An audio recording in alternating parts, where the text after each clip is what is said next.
Welcome to Among the Workers, a Marxist media presentation brought to you by the Indiana CPUSA, where we have a people's conversation on current events and Marxist theory.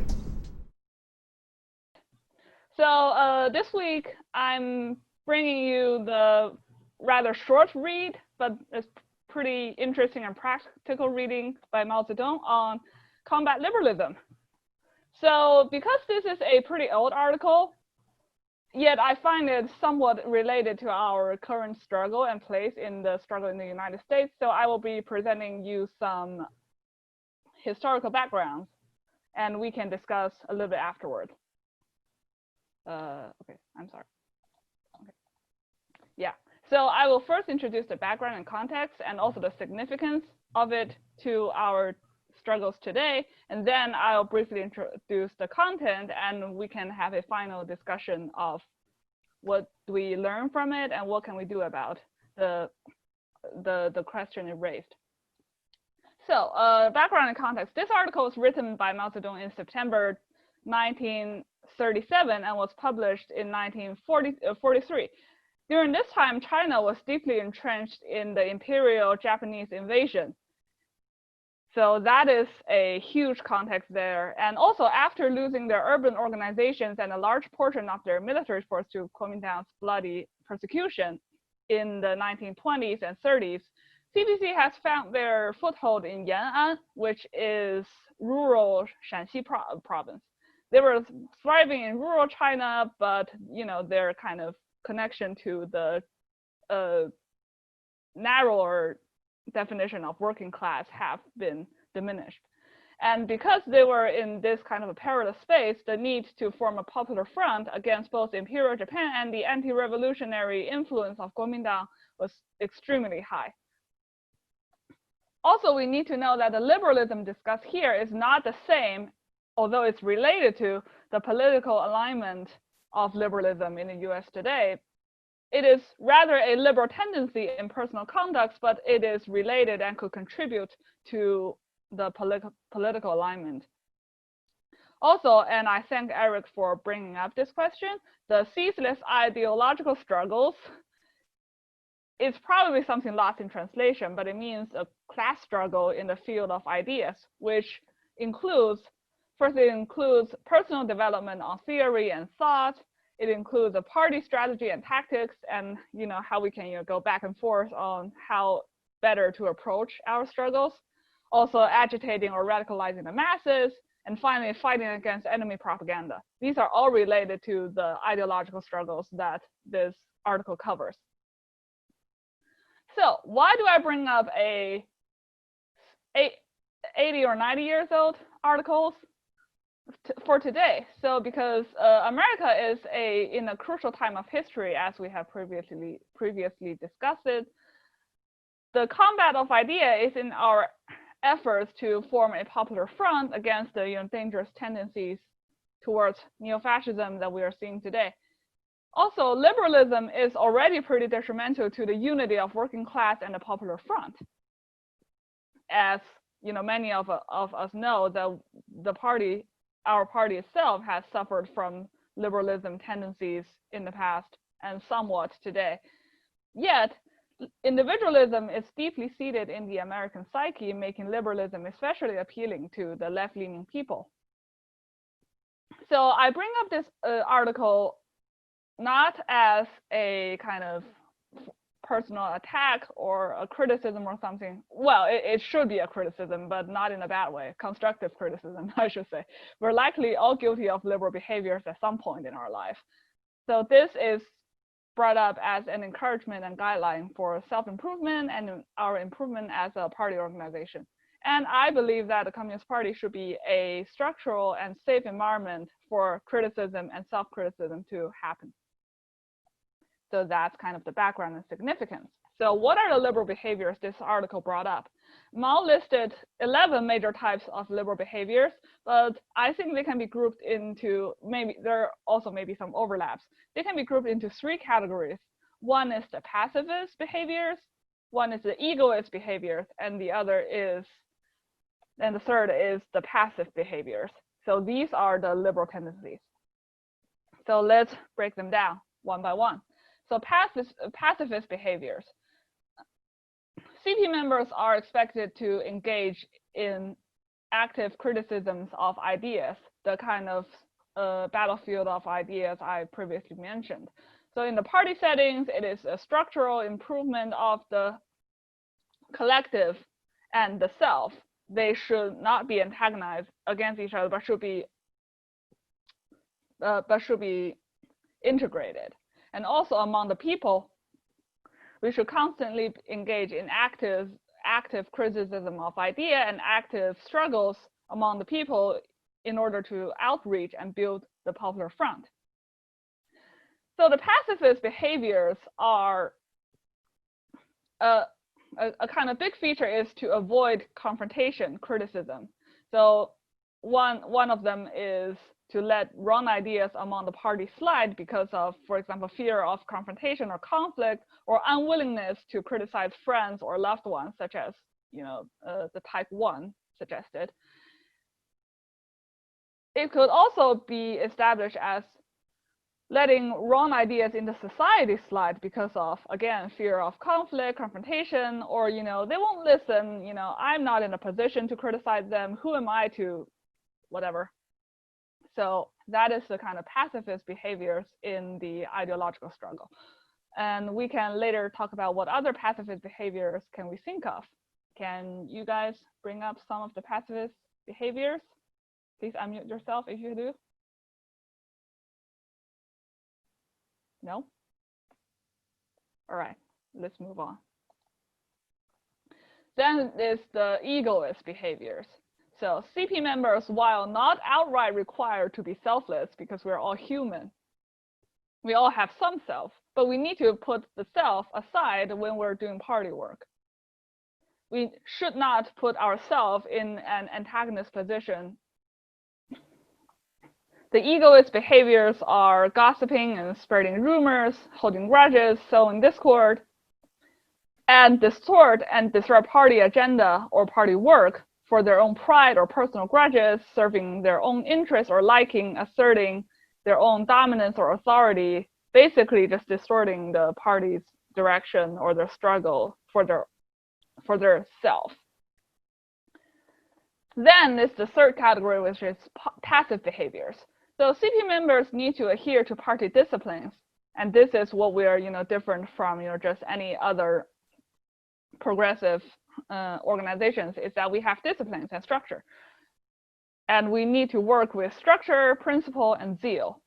And the passive behavior is that they work half-heartedly, they muddle along, they just kind of hangs around and not taking party disciplines or work seriously.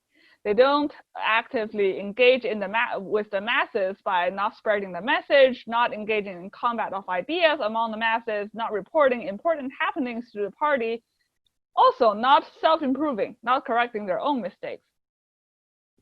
So that is passive behaviors. So why is liberalism so prevalent? The kind of context that we see in the article or compared to here and now is vastly different, and I made a little conclusion on it. So in the original context, at that point, the Chinese Communist Party, Communist Party of China, their organizations in the cities were largely crushed, and they don't have the kind of structure and connection to the general working class anymore. What's left basically went underground. Their connection was to the working class was at a weak point. And in Yan'an, most of the CPC members were either peasants or from a petty bourgeois background. So liberalism and liberalist tendencies was in their way of life. It is, as Mao Zedong said, it is a kind of petty bourgeois attitude. And the Chinese culture is less confrontational and holds interpersonal relationship and hierarchy highly, which contributes to some of the pacifist and egoist tendencies.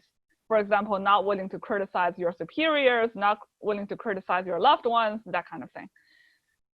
Here in the United States, we see a different kind of tendencies towards liberalism. So as we know, individualism have been regarded very highly in American culture, contributing to the egoist tendencies of liberalism. Also, the liberal left, here liberal is the political alignment. The liberal left made use of the complexity of social oppressions, dissolving the masses into multiple interest groups to serve their own agenda and suppress the formation of class consciousness. Thus, liberal tendencies are permeated in modern culture and appeal to younger generations of comrades, which I think we can all see a little bit of that. Also, late-stage capitalism induced apathy towards struggle and progressiveness also contributes to passive tendencies, because they have been fighting so much that it's just not working, so they kind of just do not want to work on this anymore. And why is liberalism very detrimental? So first, it eats away organizational discipline.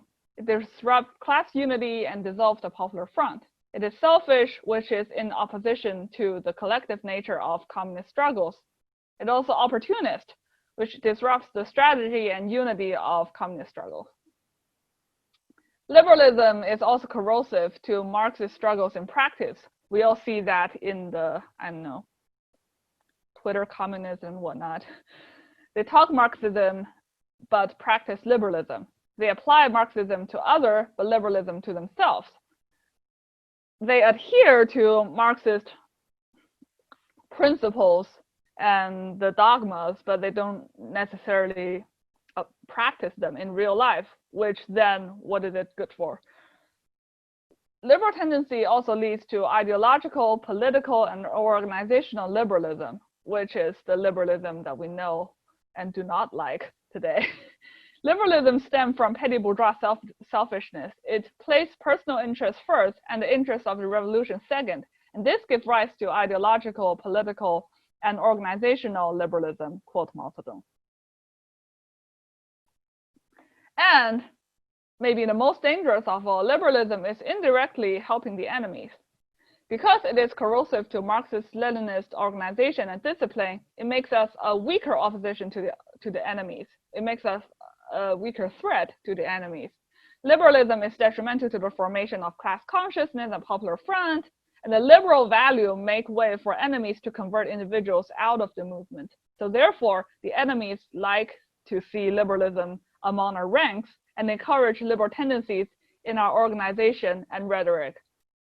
And I believe many of us have seen evidence of this in our party's history and today, which we can bring up later in the discussion. So, what should we do to combat liberalism? So, according to Mao Zedong, we should first, so some of these are my own understandings, and some of this are, just what is mentioned in the end of the article. So we need to constantly study and hone our theoretical and practical understandings of Marxism-Leninism. We should also maintain a positive, staunch, and active spirit in our club life and among the masses. Third, we need to keep personal interest in check and champion the interests of the party and the masses. And finally, we should be able to conduct criticism and self-criticism in party environment and constantly improve ourselves. And that's all I have today. Thank you. And next meeting, I think we should get Eric to talk about the two genocide-related articles. Thank you so much. Thank you very much, Emily. That's much appreciated. Yeah, discussion. LMAO, the reaction you want? Yes. So I'm going to, let's say we'll have 2-minute responses and people can raise their hand. Sure. Peter? Peter, please. Yeah, I would say, especially when looking at Mao's combat liberalism, one of the best ways to look at it is you have two opposing lines or two opposing, well, literally in his time you had two opposing lines or formations in military formation. One of the things that your enemy always wants to do, and you would want to do with the opposing force you were dealing with, is your goal is to break through that line. So when you're breaking through that line, you can either do it yourself, or there's a much easier way of doing it, which is having that line break itself due to inter conflicts and interactions of that nature. So you don't have to put forth the work or put your own troops at risk, if you will. Again, it's similar to the wedge strategy that was mentioned before, and we can see it occurring, for example, in the Black Panther Party through COINTELPRO, things like that. And I think the ultimate example in recent history would be 1991 or 1990, the Soviet Union, CPSU, votes to remove itself as the single ruling party. They did that at the convention, at the Congress. So under democratic centralism, everybody was supposed to follow it. The hardliners formed a faction in their own interests and did a coup away from the decision of the party, and they ended up completely destroying what they were trying to save through their recklessness, thus breaking their own lines. And I'll stop with that. Thank you. Anybody else have comments?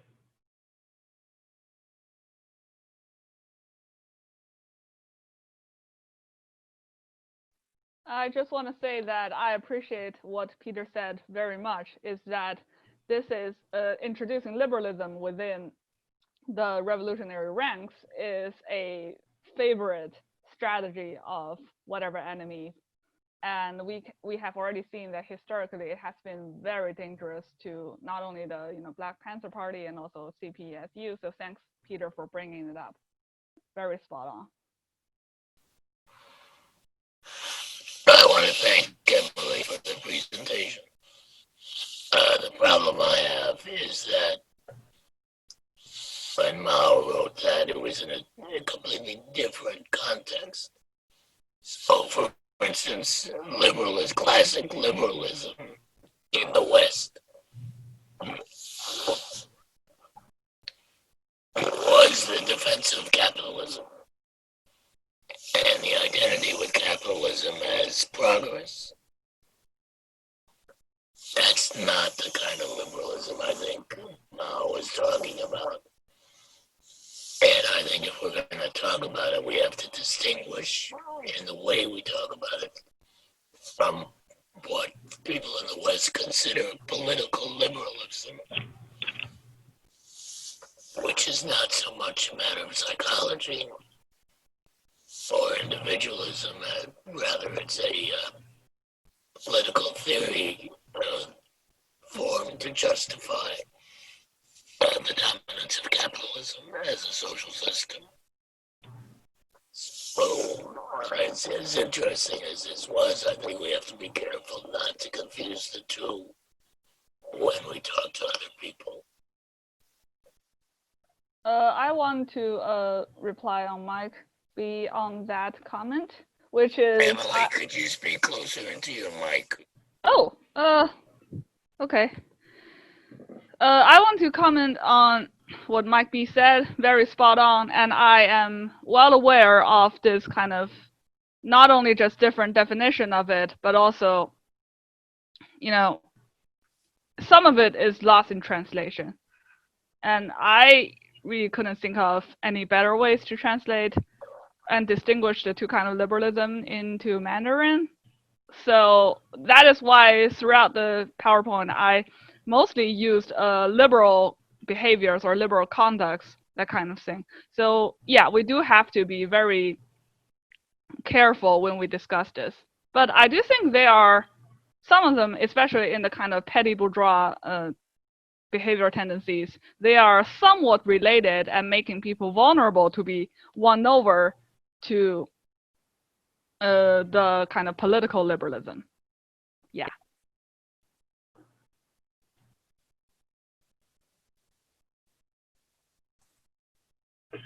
Lee, please. I don't want to rewrite what Chairman Mao wrote, but I think you made some interesting points in the second part.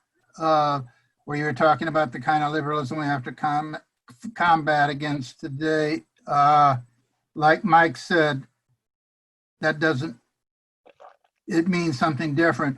The kind of liberalism that people my age, Mike's age, Eric's age grew up with, Paul's age. Hey, I'm a lot younger than you guys. Yeah, all 3 years of it. Anyway, that was New Deal liberalism, and that's been dead for 30, 35 years, pretty much dead as a political thing. When people talk about liberalism now, it's part of the ultra-right vocabulary, and people that would be socialists, probably social democratic, serious leftists, I know those that call themselves liberals, okay? Yet you talk with them and they believe in left-wing things. Whereas somebody like Bernie Sanders, during the New Deal, nobody would have looked twice at him. He was in the mainstream completely at that time. All right, maybe a little to the left of it, but not so much that people would have really noticed. I think that because of this confusion and because we're letting other people define what's liberal and what's conservative, we may bring a lot of attitudes in, like what you were talking about was like identity politics. We may bring identity politics into what we do. We may bring notions of personal freedom and liberation, doing what my own thing is the revolutionary thing. We may bring that sort of mentality into the left. That was certainly true of the new left, and I think it's true of a lot of the left that I see today. We're basically only helping the decentralizers, the anarchists, the wobblies, the people that really want to pull down the popular front today that we need. That's all. It's just an observation more than anything. Thank you so much. And that basically sums up why I brought this article up, is that we need to combat this kind of behavioral tendencies in order to not get decentralized. Yeah. So I'm going to throw my 2 cents in right now. So first thing I want to say is thank you so much for the level of organization and preparation that you put into this, Emily. It was much appreciated, and I really liked the way that you presented things, and the questions that you're raising. I think liberalism and individualism versus collective approach is something that needs to always be kept in mind. And you mentioned something which is a very close, something that is very important to me, because I see it as the heart of what we call the scientific foundation of Marxism-Leninism, which is criticism and self-criticism. And it's something that I'd like to see enthusiastically adopted in the club, in the way that we approach our own individual work and the way that we approach the work of the club. But there's implications then that you have to have plans, and you have to be able to measure things against plans, or at least have understandings and measure what happens against your understandings of things. And I think that this kind of a education is an important step in that direction. The other thing that I have questions about is to bring out the relationship concretely between ideology and mass struggle. And you really were talking to that and the importance of that you can't really separate how you think of yourself as an individual person from how you carry collectivism and a Marxist perspective into one's mass work. And so the centrality of collective struggle in mass work, I think, is something that you touched on, which is something I think is very important. So I just want to mention those two things. Thank you. Yeah, thank you, Eric, for the very insightful comments. And yeah, one of the reasons that I brought it up is also that I think we need to I'm terribly sorry, is that we need to brought up more of the scientific and structural measures as a party to better push our struggle forward instead of, just hangs around being this progressive person and that's it. So I think that is why the communist parties have been effective in the past and how we can be more effective in the future. So I would really love to see this kind of critical idea being more present in our organization.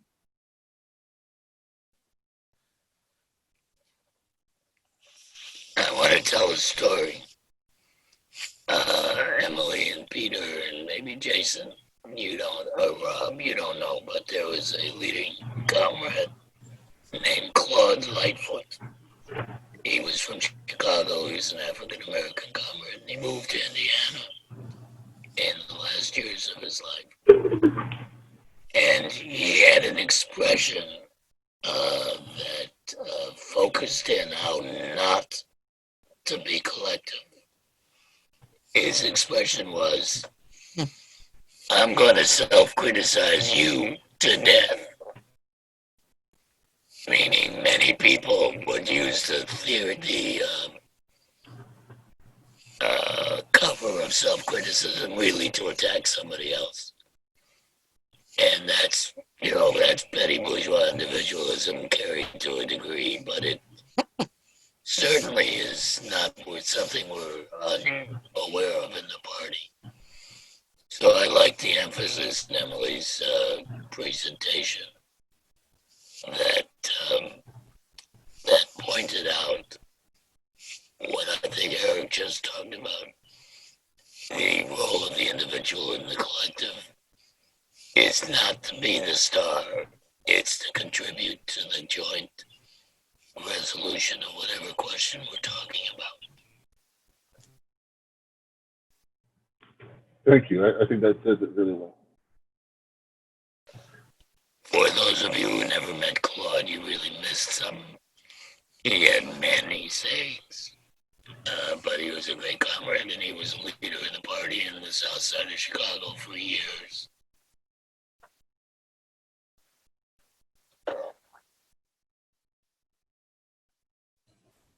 And wrote several books. He did, and frankly,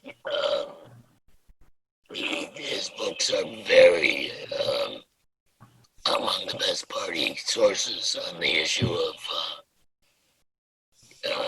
fighting for equality in a Marxist way, not a liberal way.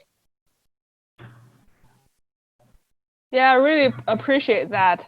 What has been historically true for the party is that sometimes people do take the criticism to a kind of personal degree, incorporating their own interests into it, holding grudges and whatnot, which is why I think criticism and self-criticism should be mostly directed by a party organization, which is a safe and constructive environment for this kind of things to happen. And only through that we can maintain a healthy relationship between the personal and the collective, between criticism and unity. Does anybody who has not spoken yet have something they'd like to contribute? Okay. Emily, thank you so much for this. And I am now going to stop the recording. Thank you. Thanks everyone for contributing to this discussion. And by the way, I used the LMAO meme to, generate a kind of positive vibe. Anyway, I need better memes. Thank you. If you like what you saw, please check out our other videos on YouTube. or you can find us at the Indiana District CPUSA on Facebook, or you can look us up at indianacpusa.org, or at the national level, please check out cpusa.org. Thank you.